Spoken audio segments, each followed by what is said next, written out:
Siapa yang tidak senang dengan dunia pertanian, Sobat Tani? Nah, ini makanya saya awali dengan kata-kata seperti itu. Saya yakin yang membuka channel ini adalah para petani. Jadi, kalau bapak-bapak yang pakaiannya seragam mungkin begitu tahu daun hijau-hijau seperti ini langsung di-scroll ataupun di-skip yang lainnya. Nah, mungkin melihat ya tayangan hiburan ataupun tayangan-tayangan berita nasional, berita luar negeri, dalam negeri dan sebagainya.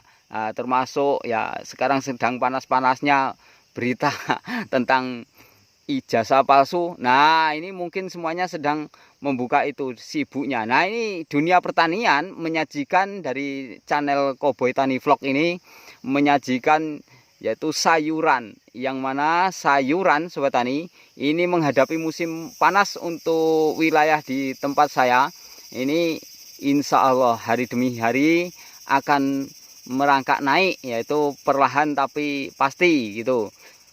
Ini menurut dari prediksi saya ataupun mungkin ya juga banyak petani yang sama ataupun sepakat dengan apa yang saya sampaikan, dan itu menjadi doa dan mudah-mudahan. Jadi dalam hal ini sudah saya bagikan di platform-platform macam-macam Sobat Tani. Nah, adapun penanamannya jelas saya sudah katakan dari awal tidak memakai pupuk dasar. Tanam kol kok tidak pakai pupuk dasar, ini tanahnya seperti apa? Tanah ini sudah dieksploitasi beberapa puluh tahun yang lalu dari tangan ke tangan. Tapi ketika saya budidaya di sini, karena saya juga melakukan perlakuan yaitu semi organik, maka alhamdulillah dulu yang sudah penuh dengan residu kimia sekarang alhamdulillah bisa subur lagi. Nah, ini Sobat Tani, untuk tanaman kol ini tidak memakai pupuk kandang sama sekali. Nah, jadi kalau dilihat dari performa yang seperti ini, petani ada yang tidak percaya. Mungkin sekian persen yang percaya, yang sudah pernah melakukannya pasti percaya. Tapi yang belum pernah melakukannya ya dia ngomong mungkin tidak mungkin. Ya, karena apa? Karena namanya sayuran kalau tidak pakai pupuk kandang ya untuk menopang dari kesuburannya itu kurang. Nah, di sini saya hanya memakai pupuk kimia toktil. Nah, karena apa? Karena pada penanaman kol sebelumnya saya pakainya yaitu pakai pupuk kandang dan kimianya hanya 1 kali. Jadi sebelumnya ini saya tanami kol, terus setelah saya tanami kol, nah saya kasih lagi ini kol lagi, saya balik bedengnya, tapi ini pakai mulsa Sobat Tani. Kalau dulu saya tidak memakai mulsa. Nah, saya yakin bahwasanya dari pupuk kandang yang awal itu masih, makanya saya berani. Dan karena memakai mulsa juga itulah yang mempengaruhi saya berani tidak memakai pupuk kandang. Nah, di sini saya bagikan untuk 10 hari dari penanaman. Kemarin saya kocor dengan itu pupuk subsidi Posca, sudah familiar di sekitar kita bahwasanya yang subsidi itu pasti Posca, kandungannya 15 10 12. Di situ nitrogen, fosfat dan kaliumnya. Terus saya campur dengan 16 dari NPK Zaramila. Itu untuk menopang pertama kali agar dia cepat yaitu akarnya berkembang karena tidak memakai pupuk dasar. Untuk selanjutnya yaitu saya pupuk lagi dengan Posca toktil ya, hanya Posca aja. Tapi saya gejekkan di antara jaraknya. Ini jaraknya ini Sobat Tani. Kalau Sobat Tani mau tahu ini 60 cm. Ya, untuk jaraknya jejer wayangnya 60 cm.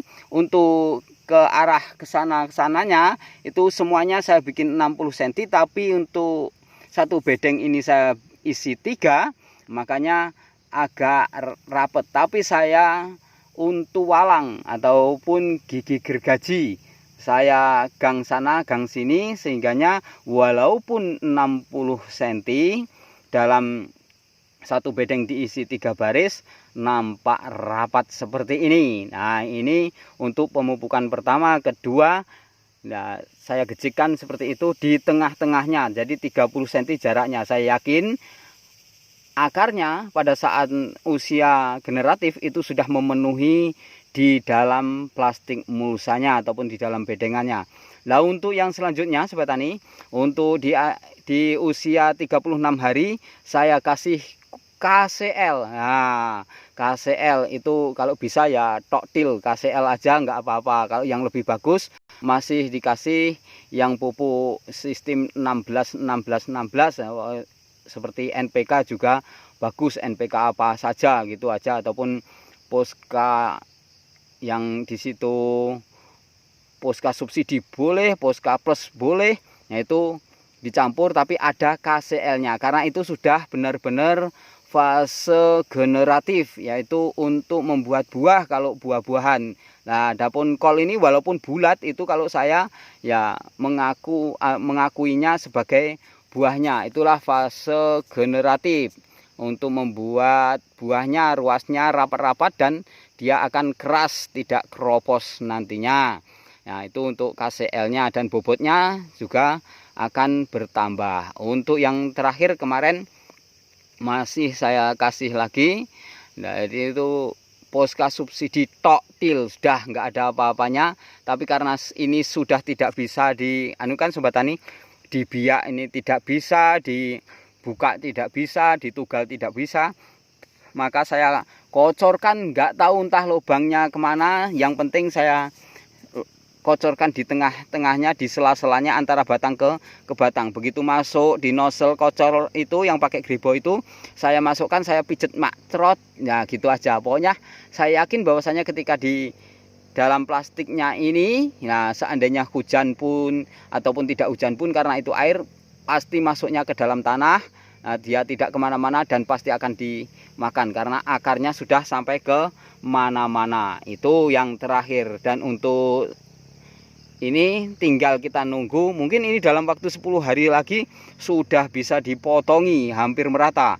Kalau dulu waktu saya ngomongnya itu ya pertama kali kalau maksimal banget itu bisa ya 200-an kilo satu bedeng, itu bahkan bisa mencapai 300-an, tapi kita seadanya. Nah, jadi seadanya, tapi kita lihat dari targetnya seperti ini. Karena ini bibitnya Sobat Tani, bibitnya ini sudah saya katakan bahwasanya bibitnya itu bibit dari grain tadi itu. Biasanya grain ini bisa berat banget Sobat Tani, di atas 2,5 kilo untuk di MDPL 900. Tempat saya ini sekitar 900,2 ataupun 900. Nah, sekitar itulah. Naik turunnya di bawah 1000, di atas 900. Nah, untuk yang di MDPL di bawah 600 saya tidak ngerti, dan untuk yang di MDPL di atas 1000 juga saya belum pernah menanam. Tapi tempat saya di bawah 1000, di atas 900 seperti ini. Akur untuk tempat saya. Saya tidak di endorse, tidak mendapat ya apa-apa dari bibit, tapi karena kemarin ada yang tanya bibitnya apa, saya jelaskan itu tadi Sobat Tani. Nah, untuk dari insektisidanya saya memakai bahan aktif emametin benzoat Sobat Tani. Nah, emametin benzoat saya campur dengan bahan aktif metomil. Bebas Sobat Tani mau cari yang apapun merek dagangnya, dipersilahkan. Nah, ini ketika sore-sore seperti ini sore Sobat Tani, saya nggak berani bikin video di siang hari karena di tempat saya ini panas banget, jadinya kabur, videonya kabur. Ini seperti ini juga kabur Sobat Tani. Nah, makanya saya bikin videonya sore-sore. Ini emametin benzoat campur metomil. Nah, silahkan ya, kalau tempat Sobat Tani banyak hujan ya kasih perekat, itu bebas juga. Pilih merek dagang apapun dipersilahkan. Nah, jadi kolnya seperti ini Sobat Tani. Calonnya ini calon entah seberapa saya nggak ngerti. Kalau prediksi ini bisa di atas 2,5 kilo. Insya Allah, mudah-mudahan aja. Nah, kalau sore-sore seperti ini banyak kupu yang berterbangan seperti ini Sobat Tani. Nah, putih-putih seperti itu besok pagi wajib harus, tidak boleh tidak, itu harus disemprot. Itu menurut versi saya. Mudah-mudahan tempat Sobat Tani juga bisa menjaga seperti itu. Karena apa? Kalau tidak, ini malam ini pasti dia bertelur, kupu yang putih-putih ini, dan akan merusak. Kalau sudah netas telurnya nanti ini jadi telur ulat gantung Sobat Tani yang hijau kecil-kecil itu. Dia akan masuk ke dalam situ, akhirnya ada tainya ireng-ireng itu, hijau-hijau hitam itu tainya, itu tandanya dia sudah ada ulat gantungnya. Semprot dengan itu tadi, emamectin benzoat campur metomil pakai perekat. Nah, nggak usah dipikirkan di daun-daun yang lebarnya di pinggirnya sini Sobat Tani, nggak usah. Nah, fokus aja ke sini, di bawahnya ini trot gitu aja. Jadi biar dia mati, karena daunnya yang pinggir ini tidak akan kita jual lagi, tinggal kita ngerawat yang di dalamnya. Nah, saya kira itu yang bisa saya sampaikan, saya bagikan kepada Sobat Tani. Maaf jika banyak salahnya, kita jumpa di lain kesempatan. Sukses petani Indonesia. Wassalam.